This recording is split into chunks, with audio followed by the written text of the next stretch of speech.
What's up, everybody? How's it going? It's time for another Revision Staff food review. Due to the raging success of our food reviews so far, we've been getting request after request just piling in. People are mailing them in. We get postcards, just comments all over the place. And so we're taking our first ever food review request, which is Louisville vegan jerky. Vegan jerky. Yep. You heard that right, folks. Meatless jerky. It's not jerky if there's not meat in it, is it? It should be vegan leather or something like that. Well, I don't know where they find 21 grams of protein. Textured soy protein. So let's contrast that with actual beef jerky, which is ingredient number 1. Beef! I'll eat this bag, and you guys eat that bag, and it'll be great. This is Paulette's maple bacon jerky. Which again, do these people even know what bacon tastes like? Let's give it a sniff. She's from Louisville and not from Iowa, which is the bacon capital of the world. It smells eerily similar to my dog's beef treats. It looks like dog. Well, it looks like dog poop. Just make a pile of it. It looks like Wrigley got sick, man. The cheddar beef pretzel dog will now not be the grossest thing on film. That's jerky, people. According to Paulette's story, she just showed up at a bar and started handing this out, and people loved it so much she had to sell it. Within minutes, everyone was as excited as I was. They devoured the fortuitous first batch and asked for more. Where could they buy it? What was it called? And the best part, none of them even knew it was vegan. So this company was based and founded on lies. Lying to people. Here's my question. If a lady who looked like the lady on the front of that package... You showed them what this lady looks like?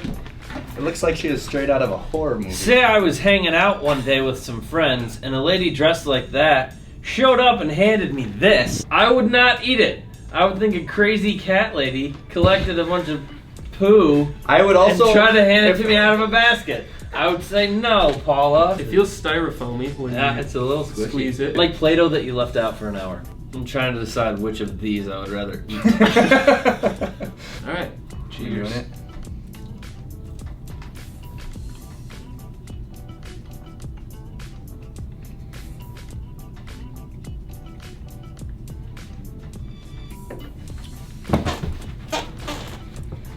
It doesn't even compare. I do not like the texture.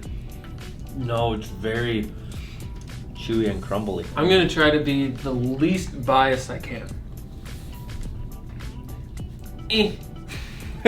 Like, there's something about ripping just ripping off some beef jerky. It's not a bad flavor. It's just that it's chewy like styrofoam. The biggest problem is the texture. It looks like dog do, but the taste is genuinely not bad.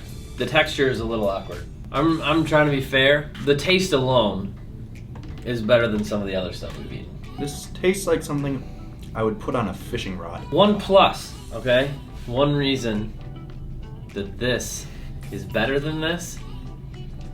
I got one. I found one. Right here. This is not gonna get stuck in your teeth. After some jerky, you need floss because you got meat in your teeth, which isn't always the worst thing to just have chunks of meat stuck in between every hole in your teeth. It's like saving it for later. But sometimes that can be annoying, and if you don't have floss handy, spend the extra $2 on this and floss. Grade. On a beef jerky scale, best beef jerky you've ever had to the worst. That's not a fair scale. On a beef jerky scale, it's a D-. Like, I would rate this, like a C for beef jerky is like the Slim Jims. I'd rather have this than a Slim Jim. You'd rate that above a Slim Jim? No I chance. I don't like the greasiness of the Slim Jims. I'd eat a Slim That's why Jim. you hold it. That's why you just peel it slowly. You gotta eat a Slim Jim like a banana. What would you give out of 7? 1. On my 5, I'd give it... Based on concept. A lot of that's based on concept. I wholeheartedly endorse beef. So I'd give it like a 2. 2. I'll stick with 2. Like a 2. So if you have anything else, case in point, very bouncy, the bounciest jerky I've ever eaten. If you have anything you want us to review, let me know. We'll give it a try. See you next week.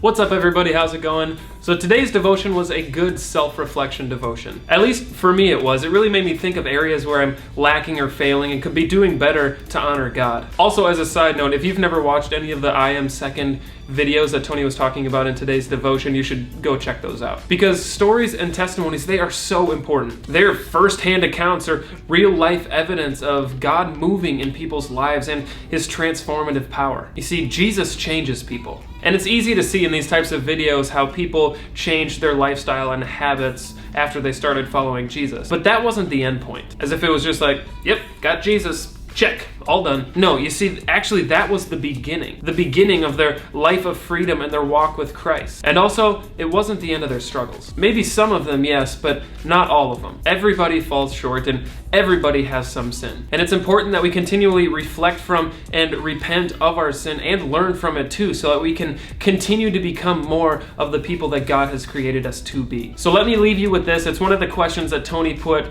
in today's devotion. He said, what is the sin in your life that you need to address, admit, and walk away from? And are you willing to let go of it and kind of have your own I Am Second story of that? Or are you going to hold on to that sin and continue to be controlled by the consequences that it brings?